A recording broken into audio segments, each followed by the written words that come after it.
ভিডিঅ'টোৰ প্ৰথম কুৱেশ্যনটো হ'ব ঘোৰ বংশৰ শেষৰজন সম্ৰাট কোন আছিল?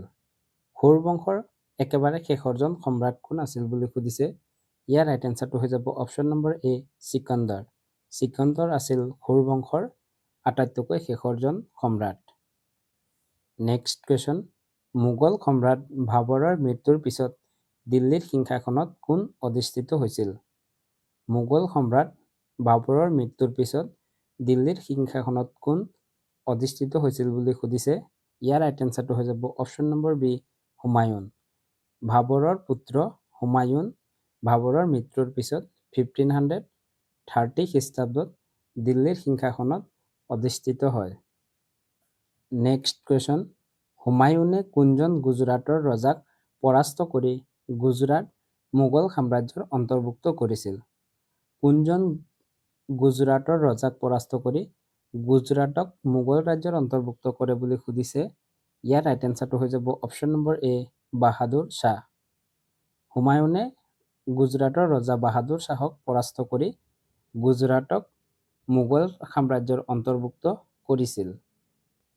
নেক্সট কুৱেশ্যন, হুমায়ুনৰ দিনত কোন বিহাৰৰ সোনাৰ দুৰ্গ আৰু বংগৰ ৰাজধানী গৌড় দখল কৰিছিল? হুমায়ুনৰ দিনত কোনে বিহাৰৰ সোনাৰ দুৰ্গ আৰু বংগৰ ৰাজধানী গৌড় দখল কৰিছিল বুলি সুধিছে। ইয়াৰ ৰাইট এনচাৰটো হৈ যাব option number B Sher Shah Suri. Sher Shah ছুৰীয়ে হুমায়ুনৰ দিনত বিহাৰৰ সোনাৰ দুৰ্গ আৰু বংগৰ ৰাজধানী গৌড় দখল কৰিছিল। নেক্সট কুৱেশ্যন, কোনখন যুদ্ধত শ্বেৰশ্বাহৰ হাতত হুমায়ুন পৰাস্ত হৈ দিল্লীৰ ৰাজপাট হেৰুৱাবলগীয়া হৈছিল? কোনখন যুদ্ধত পৰাস্ত হৈ হুমায়ুনে দিল্লীৰ ৰাজপাট হেৰুৱাবলগীয়া হৈছিল বুলি সুধিছে। ইয়াৰ ৰাইট এনচাৰটো হৈ যাব অপশ্যন নম্বৰ বি কনৌজৰ যুদ্ধত। কনৌজৰ যুদ্ধত পৰাস্ত হৈ হুমায়ুনে দিল্লীৰ ৰাজপাট হেৰুৱাবলগীয়া হৈছিল।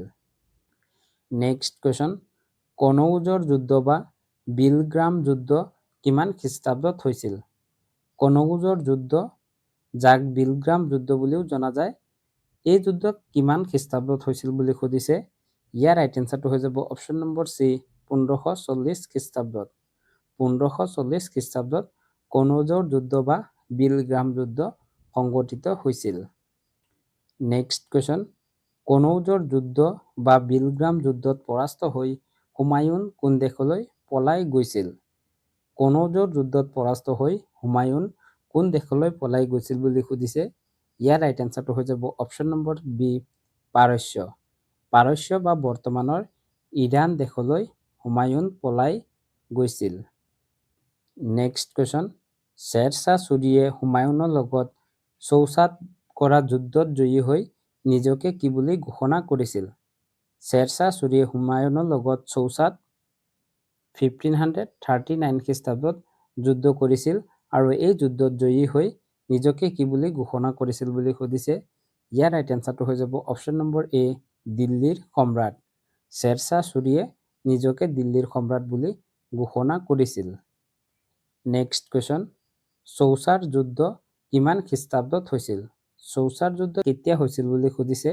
ইয়াৰ ৰাইট এনচাৰটো হৈ যাব অপশ্যন নম্বৰ বি 1539 খ্ৰীষ্টাব্দত। 1539 খ্ৰীষ্টাব্দত চৌছাৰ যুদ্ধ হৈছিল হুমায়ুন আৰু শ্বেৰশ্বাহ ছুৰীৰ মাজত।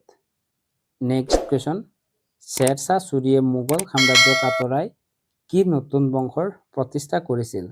শ্বেৰশ্বাহ ছুৰীয়ে নতুন কি ৰাজবংশৰ প্ৰতিষ্ঠা কৰিছিল বুলি সুধিছে। ইয়াৰ ৰাইট এনচাৰটো হৈ যাব অপশ্যন নম্বৰ চি ঘোৰ বংশ। শ্বেৰশ্বাহ ছুৰীয়ে ঘোৰ বংশ প্ৰতিষ্ঠা কৰিছিল। আমি ভিডিঅ'টোৰ প্ৰথম কুৱেশ্যনতে আলোচনা কৰিছিলোঁ ঘোৰ বংশৰ একেবাৰে শেষৰজন ৰজা কোন আছিল। এতিয়া আপোনালোকে সেই নামটো কমেণ্টত লিখি যাওকচোন। নেক্সট কুৱেশ্যন, হুমায়ুনে কেতিয়া পুনৰ ৰাজ্য উদ্ধাৰ কৰি দিল্লীৰ সিংহাসনত বহিছিল?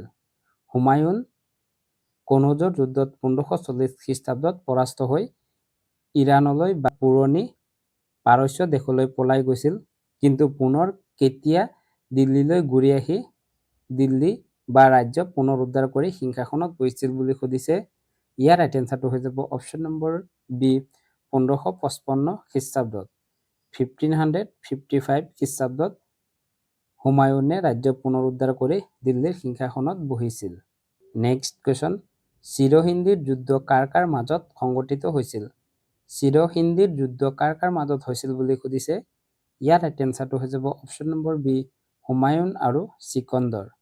হুমায়ুন আৰু চিকন্দৰৰ মাজত চিৰহিন্দীৰ যুদ্ধ সংঘটিত হৈছিল।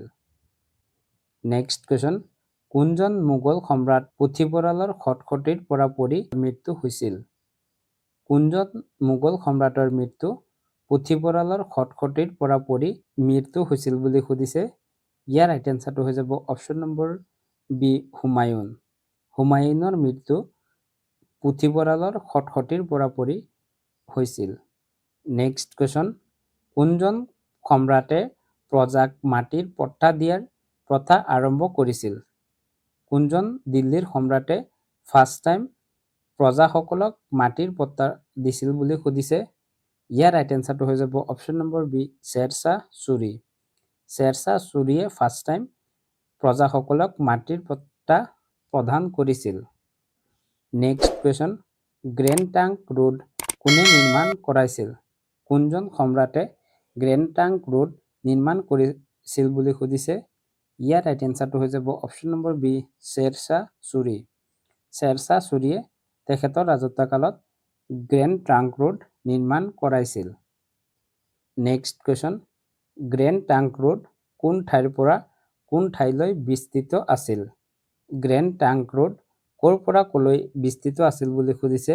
ইয়াৰ ৰাইট এনচাৰটো হৈ যাব অপশ্যন নম্বৰ বি, ঢাকাৰ পৰা সিন্ধু উপত্যকালৈ।